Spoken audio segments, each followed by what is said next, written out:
Hello everyone and welcome back to the Class 47P2 YouTube channel, and today we're here to take a look at two new arrivals that have turned up for the collection. These are the LSWR 10T covered vans, and these were announced in Batman's latest announcements, and these are produced for the EFE Rail range.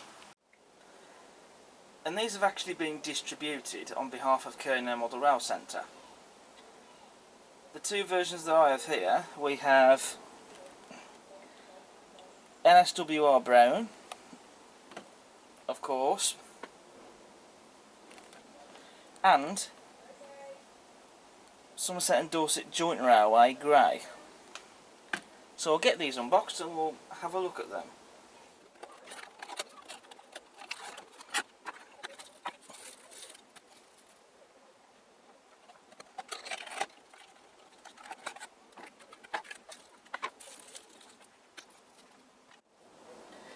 So here we have both models out of the box and down on the layout. Now with the Somerset and Dorset Joint Railway livery model, I did have a little piece of underframe detail that come off, and I had to fix it back in place again. Shouldn't have to do that, but it was a part that didn't actually need any glue, just clip back into place. Aside from that though, there's no other damage to the models, there's no missing bits of detail, or any other bits that had to be fitted back on again. Can't see any imperfections in the paintwork anywhere, so they're good to roll. These wagons also have a really nice weight to them, so they definitely feel quality, so that should help with smooth running. And speaking of smooth running, I'm just going to push these down the layout and just see how far they roll and see how smoothly they run. So they've passed that test, they run smoothly enough. So I'm going to make a start with the LSWR brown livery model. So first of all, we have, as standard, slim tension lockdown couplings. We also have buffers as well, all of those are intact. They're not sprung loaded either, but I don't really personally care for sprung buffers, to be honest. But the buffers are there and they're really nicely modelled. And what I like about the couplings is they're actually fitted into NEM pockets. So it's not a NEM coupling with a dovetail connector on the end, like what Rapido have done with theirs as an example, on a couple of their wagons I've seen. So it makes changing the couplings a lot easier. You can also see that these models are, of course, as we'd expect them to, are fitted with metal wheels. You can also see we have some very nice underframe detail. I mean, a lot of that is all moulded, but there's detail there, and it still looks nice, even though it's detail that we're never really going to see. But you can see we have got the brake rigging, which that is a separately fitted part. You can also see we have the hand brakes there, fitted underneath the chassis. Again, all that detail is separately fitted. You also have the axle boxes and springs as well on the wagon chassis. I also do love the wooden plank detail as well that's been replicated on the model, and it's been replicated superbly. You've also got all these supports in the middle, as you can see. That is correct to the prototype, and they look fantastic. The door of the van has been very nicely replicated as well, and this is a sliding door as well. You've got some very nice rivet detail as well. We've also got this separately fitted handrail as well on the doors. That's been very nicely fitted. You can also see on the ends of the van that they've also got the vents as well, which these LSWR ones did have. And what I would say is that EFE Rail and Kernow have really captured the look of the prototypes, spot on I'd say. Everywhere you look at these vans, they do look like them. And they've even gone to the trouble as well of modelling the different variants as well, which is also nice to see. And now moving on to the livery application with these models. The LSWR brown has been really well applied. No imperfections in the paintwork, as I've already mentioned. So that's a big plus point there. And the LSWR lettering, it's the right style font. It's been very neatly and crisply applied. You've also got the load 10 tons, crisply printed on the wagon body sides, and the font for that is correct, as well as the running number of the wagon. There's also a printed builder's plate on the chassis of the wagon as well. Moving on to the Somerset and Dorset joint railway livery now. Now, in real life, these vans, they did not have the end vents, as you've seen on the LSWR version, and also they only had the brakes on the one side of these wagons, whereas on the LSWR ones, and even the later southern ones, they had brakes on both sides, but not the Somerset and Dorset joint railway ones. And again, they captured the variants of this as well. They've replicated these variant changes on the model, and that's fantastic. So again, like on the LSWR version, slim tension lock NEM couplings, unsprung buffers, but the buffers are still very well done. We've also got the dummy coupling hooks there. There's also some very nice rivet detail on the beams as well on this wagon, which is very nice. You also get that detail on the end vents and on the beams on the end of the LSWR version as well. Again, we have metal wheels and moulded underframe detail. But the detail that's gone into the handbrake here,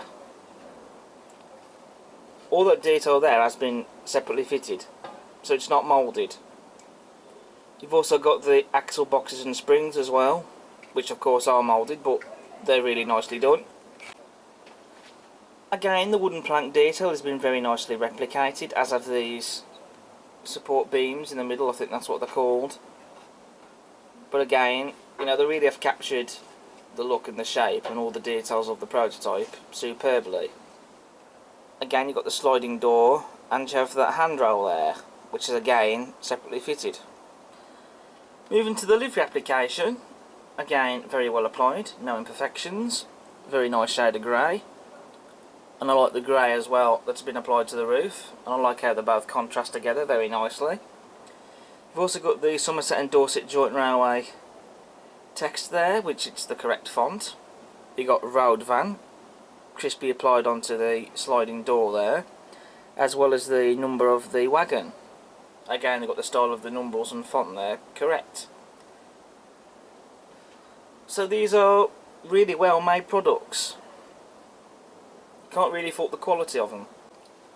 So that's really all I can say about these models. There's not really a lot to them, as per the prototype. So all I can do now is to get these running on the layout with matching stock and suitable locomotives. So I'll get both these running on the layout, and then I'll come on to my conclusion of them. So I'll see you in a bit.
Right, so you've seen both LSWR 10-ton vans running around the layout.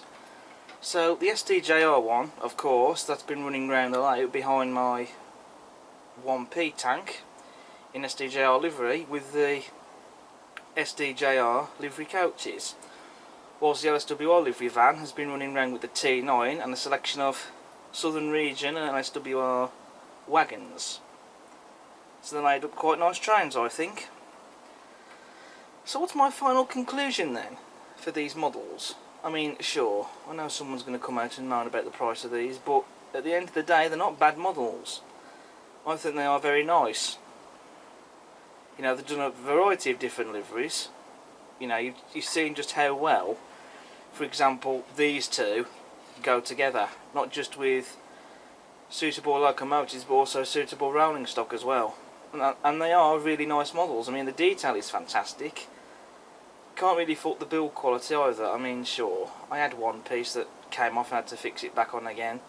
But aside from that though, you know, they're not poorly built models at all. You know, as to whether they're worth the money, you know, that's going to be of divided opinion, but I for one am glad I got these. You know, I certainly don't think they've been a waste of money. Far from it. And you know, when you, especially like, for example, the train you can see in front of you, with the S&DJR livery van, with matching loco and coaches, you know, it's a definite must-have, I think. So definitely got to get them. So if you are willing to spend the money on these wagons, then I'd say buy them. If not, perhaps maybe, if they do hang around, maybe wait until there's a price drop. But I would regardless still recommend them otherwise. So what's left for me to say now is to thank you all so much for watching this video. I have had to pause a couple of times because it is quite warm today, especially in the shed. I mean, even now as I'm doing this take, I've got sweat pouring off me. So thank you all so much for watching this video, and I hope you've enjoyed. As ever, if you like what you see, then please do leave your comments below. Also, please do subscribe to the channel if you do like what you see. Don't forget to hit the like button. And also, why not check out all my other videos I've got on the channel. I'll see you again soon for the next video, but until then, take care and bye for now. Ta-ra.